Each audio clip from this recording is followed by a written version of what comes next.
नमस्कार, मैं हूं संजय अहिरवाल। खबरों की खबर में आज भी रोज की तरह दो मुद्दे, बेकाबू होती महंगाई और बेबस दिखती सरकार, और वो जाबाज जो आदमखोर हो गए जानवरों का करते हैं शिकार।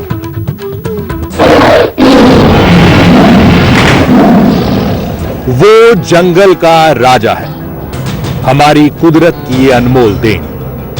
उसे बचाने की मुहिम जारी है, लेकिन जब कभी कभी आदमखोर हो जाता है तो ये जानवर, तब जरूरत पड़ती है शिकारी की।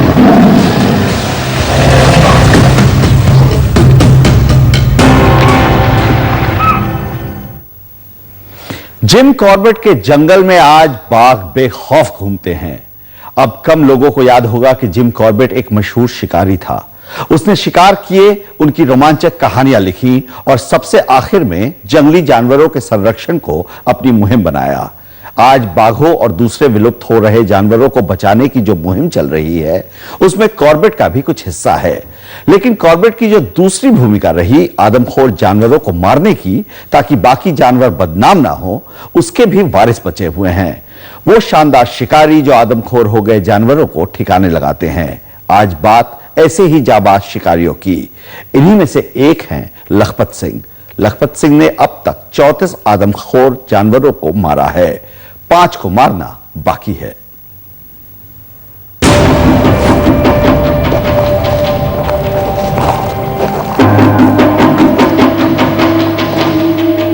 कभी लखपत सिंह के हाथ में बंदूक नहीं, किताब हुआ करती थी। वो स्कूल में पढ़ाते थे, लेकिन इन जंगलों से निकले एक आदमखोर बाघ ने उनकी जिंदगी बदल डाली।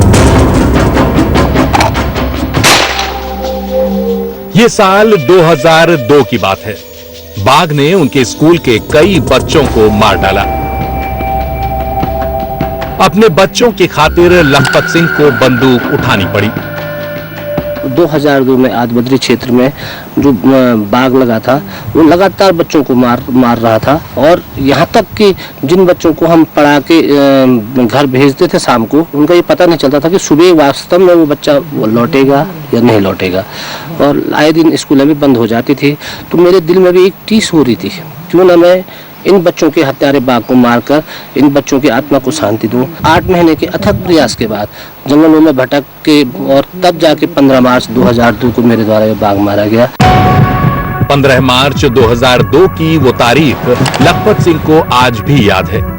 तब से अब तक वो 34 आदमखोर जानवरों को ठिकाने लगा चुके हैं। आखिरी शिकार उन्होंने 22 नवंबर 2010 को किया।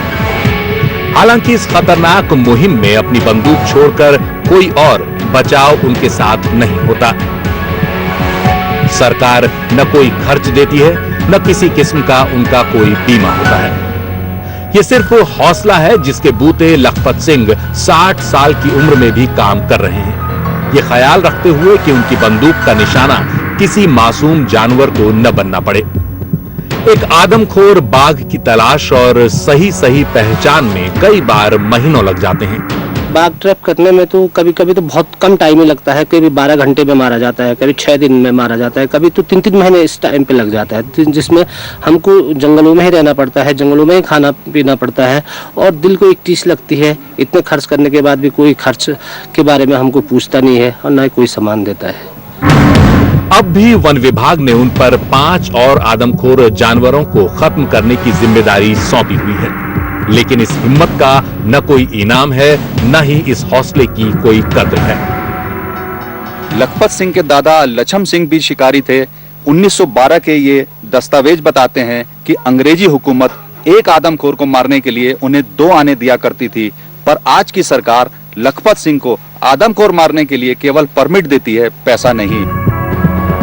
जो उत्तराखंड को जानते हैं वो इस संकट को समझते हैं। राज्य का करीब 2/3 हिस्सा जंगलों से पटा पड़ा है। आबादी बढ़ रही है तो जानवर और इंसान के बीच मुठभेड़ भी बढ़ रही है। आदमखोरों की तादाद भी, क्योंकि अक्सर बूढ़े हो चुके जो जानवर जंगल में शिकार नहीं कर पाते, वो बस्तियों की तरफ चले आते हैं और बूढ़े, बच्चे और महिलाओं को निशाना बनाते हैं। ऐसे आदमखोरों की तलाश आसान नहीं होती। जो मैनीटर होगा उसका अपना फिक्स कोई एरिया नहीं होता है। जब मैनिटर हो जाता है उसके बाद उसका अपना एरिया नहीं है, वैसे इनका अपना निश्चित एक एरिया होता है, उसी एरिया पे बाघ काम करता है। जैसे फीमेल का है, फीमेल का 5 किलोमीटर रेडियस का एरिया होता है, मेल का 20 किलोमीटर रेडियस एरिया होता है, उसी एरिया पे वो रहेगा, उसमें उसी एरिया पे उसका दूसरा नर नहीं आएगा, या जो मादा का अपना एरिया है उसमें दूसरा बाघ नहीं आएगा। परंतु जब वो मैनिटर हो जाता है तो उनके एरिया है जंगलों के, और जो मैनिटर होगा वो बस्ती के बिल्कुल नज़दीक छुपा रहेगा, एकदम नज़दीक, क्योंकि उसको जब गोधूली बोलते हैं ना, अंधेरा शाम को, उस टाइम पे वो बस्ती पे पहुंच जाता है और उस टाइम पे अटैक कर लेता है। तो उस टाइम के लिए उसको नज़दीक रहना पड़ेगा, इसलिए बस्ती के बहुत नज़दीक छिपा रहता है, तो उस समय वो अटैक कर लेता है। और जो दूर वाला बाघ होगा तो जंगल से आएगा तो उसको लेट लगेगी, वो तो आराम से, ये है चक्कर। ये दौर बाघों और तेंदुओं को बचाने की फिक्र का दौर है। ऐसे में कोई शिकारी नायक नहीं हो सकता, लेकिन लखपत सिंह को शिकारी और रक्षक का फर्क मालूम है। उनकी मुहिम इंसानों के भले के लिए भी है और जानवरों के भले के लिए भी, क्योंकि कुछ आदमखोर जानवरों की वजह से इंसान हर जानवर को अपना दुश्मन मान बैठता है। गैरसैंण से दिनेश मानसेरा की रिपोर्ट, एनडीटीवी इंडिया। ठाकुर दत्त जोशी ने 60 से ज्यादा आदमखोर जानवरों को मारा है। उनकी बहादुरी के किस्से पत्रिकाओं में छपते रहे। अब भी 4 जानवरों को मारने का परमिट उन्हें वन विभाग ने दे रखा है, लेकिन कहीं ना कहीं इस शिकारी को मलाल है कि उसके साथ वक्त और जमाने ने इंसाफ नहीं किया।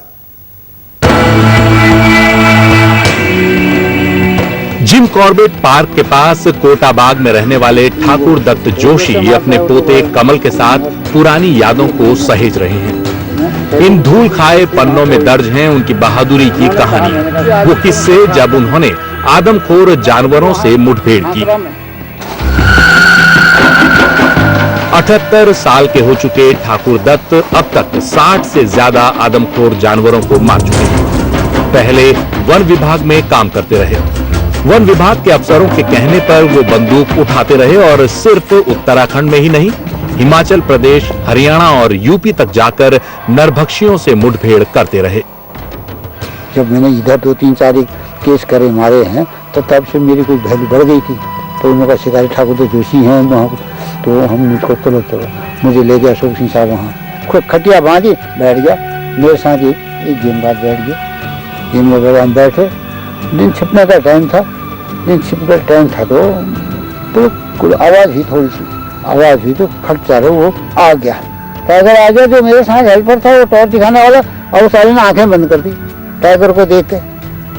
अब मैंने कहा अब तो गई चांस, मेरे का मैंने जो वैसे लगा दी ना, निशाना लगाया और ठोर भर गया। मैंने कहा देख ले, मार दिया, चल। अभी खुश हो गए सब। ठाकुर दत्त जोशी की बहादुरी ने उन्हें शोहरत भी दिलाई। उन्हें छोटा जिम कॉर्बेट कहा जाता है। वैसे बचपन में वो कॉर्बेट से मिल भी चुके हैं। एक एनजीओ कॉर्बेट फाउंडेशन ने उनके अनुभवों पर किताब भी छापी, लेकिन जोशी को कहीं न कहीं ये मलाल है कि जो श्रेय उन्हें मिलना चाहिए था वो जमाने ने नहीं दिया। वन विभाग ने उनकी पुरानी तस्वीरें तक उन्हें नहीं सौंपी। इन पत्रिकाओं के अलावा कहीं और उनका जिक्र नहीं। ना हमारे बैकिंग होता तो हमको वैसे भी कोई तो सपोर्ट कर देता। और फिर हम दबे हुए ठहरे अफसरों से, अफसर क्योंकि हम महताब में आते हैं, अफसरी में नहीं आते थे। हम लोग डिप्टी रेंजर के पद से रिटायरमेंट हुए हैं, और इसके बाद फिर भी ये हमारे कार्य को देखकर उन्होंने पुनः रिटायरमेंट के बाद भी तब हमको फिर, और या अपनी विभाग की कमी के खातिर भी कोई आदमी नहीं उनका विभाग में कि इस काम को करे, मॉनिटर को मारे न, एकदम जख्म काम करे कोई विभाग में चाहिए। 2 जब आदमी भेजे उन्होंने चंपावत में और उधर पंचेश्वर की तरफ, वो वापिस आ गए क्योंकि काम बहुत जख्म काम है, और हम तो ईमानदारी से काम करते हैं। 2-3 बार हम जख्म भी हो गए हैं। बेशक जिम कॉर्बेट बड़े शिकारी थे, शिकार उनका शौक था, लेकिन उत्तराखंड के इन आम लोगों ने जानवरों का शिकार किसी शौक से नहीं किया। उन्होंने अपनी बहादुरी की किताबें नहीं लिखी। उन्हें मालूम है कि वो अपनी बस्ती और अपने समाज के लिए अपना फर्ज अदा कर रहे हैं। लोग जहाँ बहुत दुखी रहते हैं तो वहाँ ऐसे कार्य करने से लोग प्रसन्न रहते हैं। अफसर तो रहते अफसर के तो ये हेडक दूर होता है उनका, नहीं तो घेराव हो जाता है। आजकल का जमाना उल्टा है, घेराव कर देते हैं, रोडें बंद कर देते हैं, तो अगर ये खुशी मिल गई, कोई कैजुअलिटी पर कोई मॉनिटर मारा गया तो उस पर वो खुश रहते हैं। प्राइज देते हैं डीएम साहब ना, गांव वाले अलग प्राइज देते हैं, फूलों की माला अलग बरसाते हैं। और 78 साल की उम्र में भी अपनी मुहिम में लगे हैं ठाकुर दत्त जोशी। वन विभाग ने 4 और आदमखोर जानवरों को मारने का परमिट उन्हें दिया हुआ है। अब शिकारी को इन शिकारों की तलाश है। सैकड़ों बार जान जोखिम में डालकर ठाकुर दत्त जोशी ने आदमखोरों से इंसानी जिंदगियों को बचाया। बेशक ये इनका फर्ज था, पर जो इन्हें सम्मान मिलना चाहिए था वो नहीं मिला। कॉर्बेट पार्क से दिनेश मानसेरा, एनडीटीवी इंडिया। उत्तराखंड के लोग समझते हैं इन शिकारियों की अहमियत। उन्हें मालूम है कि जब जानवर आदमखोर हो जाता है तो कैसे कहर ढाता है। राज्य का वन महकमा भी मानता है कि इन लोगों का सम्मान होना चाहिए। उत्तराखंड की बस्तियों में ये नजारे आम हैं। अक्सर जंगल में लकड़ी और चारा बीनने वाली औरतें ऐसे आदमखोरों का शिकार बन जाती हैं। बस्तियों के बाहर खेलते छोटे बच्चों पर वो हमले करते हैं। इसीलिए लखपत सिंह और ठाकुर दत्त जोशी जैसे शिकारियों की जरूरत पड़ती है। आम लोग भी महसूस करते हैं कि सरकार को इन शिकारियों की और कद्र करनी चाहिए। हो सकता है कि उनको लोग अप्रिशिएट भी ना करें इसलिए कि वो जानवरों को मार देते हैं कुछ, पर ऐसे लोग बहुत अहम हैं। मतलब अगर आप कंजर्वेशन बैकग्राउंड से भी देखें तो एक मैन ईटर को डील करना बहुत ज़रूरी है। तो इसलिए जहाँ तक मेरे को लगता है बहुत इम्पॉर्टेंट है कि हम ठाकुर दत्त जैसे लोगों के साथ बहुत क्लोजली काम करें और उनसे सीखें और उनसे हमारे एक्सपीरियंसेस उनसे बांटे जाएं। दरअसल उत्तराखंड के लोग अरसे से झेलते रहे हैं ऐसे आदमखोरों का आतंक। पिछले 10 सालों का हिसाब देखें तो मार्च 2000 से मार्च 2010 तक आदमखोर तेंदुओं ने 195 लोगों को मार डाला है और 332 को घायल कर दिया है, जबकि बाघों ने 15 लोगों को मार डाला और 35 को घायल किया। साल 2010 में ही 22 लोग आदमखोरों के शिकार हो चुके हैं। इन आदमखोरों की पहचान अरसे से काम कर रहे शिकारियों को होती है। वन विभाग भी मानता है कि इन शिकारियों की मदद ली जानी चाहिए और इनके हौसलों का सम्मान होना चाहिए। श्री ठाकुर दत्त जोशी जो कुमाऊं क्षेत्र से हैं, श्री लखपत सिंह रावत जो गैरसैंण गढ़वाल क्षेत्र में हैं, आए दिन जो भी नरभक्षी हो जाते हैं हमारे गुलदार, चाहे गढ़वाल में चाहे कुमाऊं में, मैदानी क्षेत्र चाहे पर्वतीय क्षेत्र में, इन दोनों लोगों की भूमिका बहुत ही अहम रहती है। उनकी सेवाएं बार बार कई दशकों से वन विभाग लेता रहा है और मेरा ये मानना है कि इन दोनों लोगों को वन विभाग की ओर से, शासन की ओर से सम्मानित किया जाना चाहिए और निसंदेह 2011 में जो हमारा कॉर्बेट राष्ट्रीय पार्क का प्लेटिनम जुबली वर्ष मनाया जा रहा है, उसमें इनको सम्मानित किया जाएगा। बेशक पिछली पूरी सदी में बाघ और दूसरे जानवरों का इंसान ने बड़ी बुरी तरह सफाया किया। इसमें भी शक नहीं कि इंसान लगातार जानवरों के इलाके में घुसपैठ कर रहा है, जिसकी वजह से ये टकराव बढ़े। लेकिन इन छोटे गुमनाम नायकों की कहानी धारा के खिलाफ खड़े उन लोगों की कहानी है जिनकी उपयोगिता की कद्र करने वाला कोई नहीं। उत्तराखंड से दिनेश मानसेरा की रिपोर्ट, एनडीटीवी इंडिया। हम अक्सर शिकार के साथ खड़े होते हैं, शिकारी के साथ नहीं। लेकिन ये शिकारी वो पोचर नहीं है जो जानवरों का कारोबार करते हैं। आदमखोर जानवरों की मौजूदगी उनकी पूरी बिरादरी के लिए खतरा है, इंसानी बस्तियों के लिए तो है ही। हमारे ये गुमनाम नायर यही करते हैं। वक्त है एक ब्रेक का। ब्रेक के बाद दास्तान प्याज की और चोट महंगाई की।